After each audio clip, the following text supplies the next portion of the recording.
حضرت ابو ہریرہ رضی اللہ تعالیٰ عنہ سے مروی ہے کہ آقا علیہ الصلوۃ والسلام نے ارشاد فرمایا کہ جو رجب کی 27ویں شب کا روزہ رکھتا ہے، جس کو ہمارے معاشرے میں ہزاری روزے سے جانتے ہیں، ہمارا معاشرہ ہزاری روزے سے جانتا ہے، جو شخص بھی 27ویں شب کا روزہ رکھے گا اس کو اللہ تبارک و تعالی، ہمارے تمہارے نبی نے فرمایا کہ جو 27ویں رجب کا 27ویں شب کا روزہ رکھے گا اس کو اللہ تبارک و تعالی 60 مہینوں کے روزوں کا ثواب عطا فرماتا ہے. یعنی 60 مہینے کے روزوں کا جو ہمیں ثواب ملے گا یہ اکیلے روزے رکھنے کا ثواب ملے گا.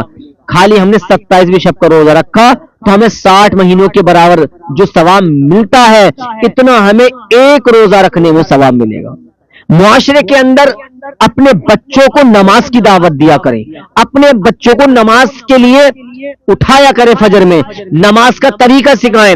آج ہمارے تمہارے بچوں کے اندر اگر حسن اخلاق آ جائے گا اور تمہارا اور یا ہمارا بچہ اگر دین کا غازی بن گیا، دین کا سپاہی بن گیا، قسم خدا کی وہ خود بھی غلام مصطفیٰ ہوگا. جو بچوں کو پڑھائے گا ان بچوں کو بھی وہ غلام مصطفیٰ بنا کر چھوڑے گا.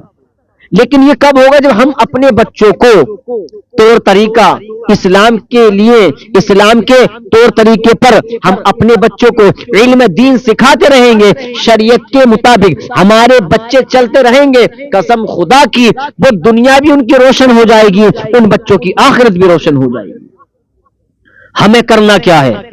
اس رجب المرجب یہ جو مہینہ چل رہا ہے ہمارے معاشرے میں کنڈوں کے نام سے یہ فیمس ہے، ہمارے معاشرے میں فیمس ہے. یہ کنڈوں کے مہینہ چمک گیا، کنڈوں کا چاند چمک گیا، کنڈوں کا مہینہ آ گیا. تو اسی کنڈوں کے مہینے میں جس کو رجب المرجب اس مہینے کا نام ہے، اس کی 27ویں کا روزہ رکھیں، اپنے بچوں کو بھی رکھوائیں. اس لیے کہ اللہ کے نبی نے فرمایا کہ جو ہزاری روزہ رکھتا ہے، یعنی کہ 27ویں رجب کا جو روزہ رکھتا ہے، اللہ تبارک و تعالی اس کو 60 مہینوں کے روزے رکھنے کا ثواب لکھتا ہے. اکیلا روزے کا ثواب ہے. تم 60 مہینے میں جو ثواب پاؤ گے یہ اکیلا روزہ ہمیں اتنا ثواب عطا فرمائے گا اللہ تعالیٰ. اس کے ذریعے نفلی روزہ رکھیں، لیکن یاد رکھیں نمازوں کو چھوڑ کر خالی 1 سال میں روزہ رکھو گے، یاد رکھنا مصطفیٰ بھی منہ پھیر لیں گے اور پنجتن پاک بھی منہ پھیر لیں گے. یاد رکھو جس نے آقا علیہ الصلوۃ والسلام کے فرمان کے مطابق وہ چلتا رہا، قسم خدا کی اس کی زندگی بھی روشن ہو جائے گی، قبر بھی روشن ہو جائے گی اور آخرت بھی روشن ہو جائے گی.